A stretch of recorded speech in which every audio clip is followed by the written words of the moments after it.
Ever since 1882, which was 3 years after the invention of a viable commercial light bulb, and when Edward Johnson, the vice president of Thomas Edison's electric company, decorated his tree in his home on Fifth Avenue with lights. Lights have been a part of our Christmas celebration. I heard a story a few weeks ago that I absolutely love, that I think that we'll all enjoy no matter what age we are. It's by Mimi Kisselberry, and it's the story of a Christmas light named Sunny. Now, Sunny was a little yellow Christmas light, and she was tucked away in her box of Christmas lights, and it was approaching the time to start decorating the house and the Christmas tree. And so she was really excited, but she was also really anxious. She was afraid that she wouldn't be as bright as the other lights on the strand. And she was a yellow light. And she looked to the left of her and she saw all the beautiful red and green lights. And she looked to the right of her and she saw all the beautiful rich purple and blue lights. And she said, well, a yellow light doesn't have much to do with Christmas. What good am I? And then she started to hear the crackle of the fire and smelled the smell of cookies baking and a fresh cut Christmas tree. And before she knew it, her box was being opened and the tree was being decorated by the family. And so she was being stretched and she was being tickled by the pine needles until all the lights were on and then all the ornaments were on.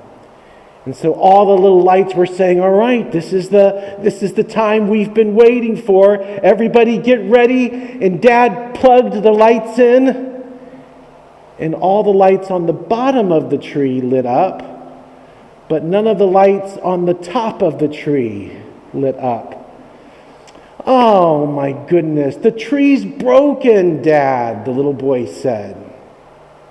And the dad said, the tree's not broken, it's just one of the strands of lights isn't working. And it's probably because one of the light bulbs is burned out. And so if one of the light bulbs is burned out, then all of the strands of that whole strand of lights won't work. And the little boy said, well, we'll find that light bulb, right? And the father said, well, we could, but that would take so much time. What I'll just do is I'll go and buy a new strand of lights tomorrow. And the little girl said, well, look, Dad, even the star up top isn't lit.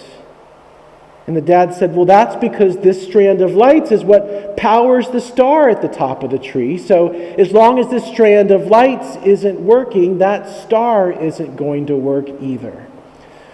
So the kids were really disappointed. The lights were even more disappointed. They said, you know, we were made to shine, and now we're just going to get tossed in the garbage tomorrow.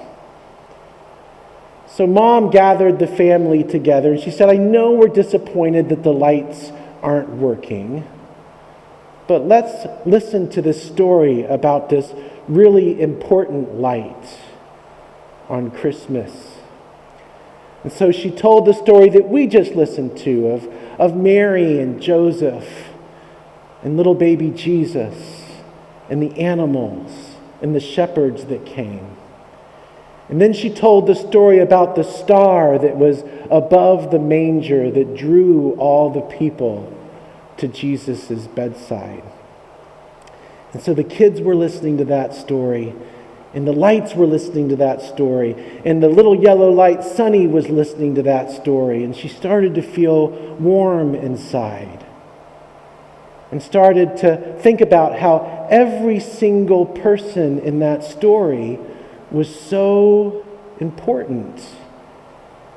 And she started to think about how wonderful it must have been to be that star that told everyone where the baby Jesus was. And so she was thinking about that all night. It made her warm inside, and then she realized that the warmth inside was being matched by the warmth outside as the sun came up and shined through the windows and was warming everything in the house. And she says, you know what? Everyone is important. Everybody has a part to play. And so she stood up really straight and she wiggled her butt a little bit to make sure that she was in her socket. And she said, come on, everybody, make sure that we're all ready. And so everybody got in, and she felt this connection inside of her. And then there was some sounds coming from the stairway of the kids running downstairs and bringing their dad down. They said, Dad, come on, come on. We prayed last night that these lights would work, so we want to try them again.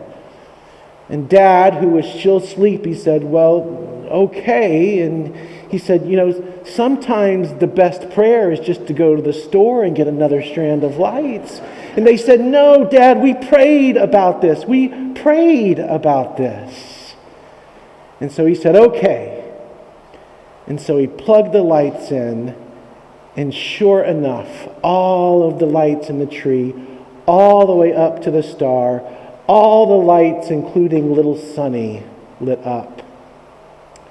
And the sun said, every light, everybody is important. In John chapter 8, verse 12, Jesus says, I am the light of the world. And so over the years, we've taken that in so many different ways, some of it helpful and some of it really not helpful. I think it's important for us to remember, as Richard Rohr points out in his book, The Universal Christ, that light isn't something that we see. Light is something that we see by. In John 1, verses 9, speaking of the emergence of Jesus the Christ, the true light that enlightens every person was coming into the world. The light that Jesus isn't something that we keep in our back pocket so that we can say, I'm right and you're wrong. The light that Christ provides is the light by which we see that everything belongs, that everything is sacred. It's the same light of the Hindu festival of Diwali. It's the same light of tonight, the sixth night of Hanukkah that's lit.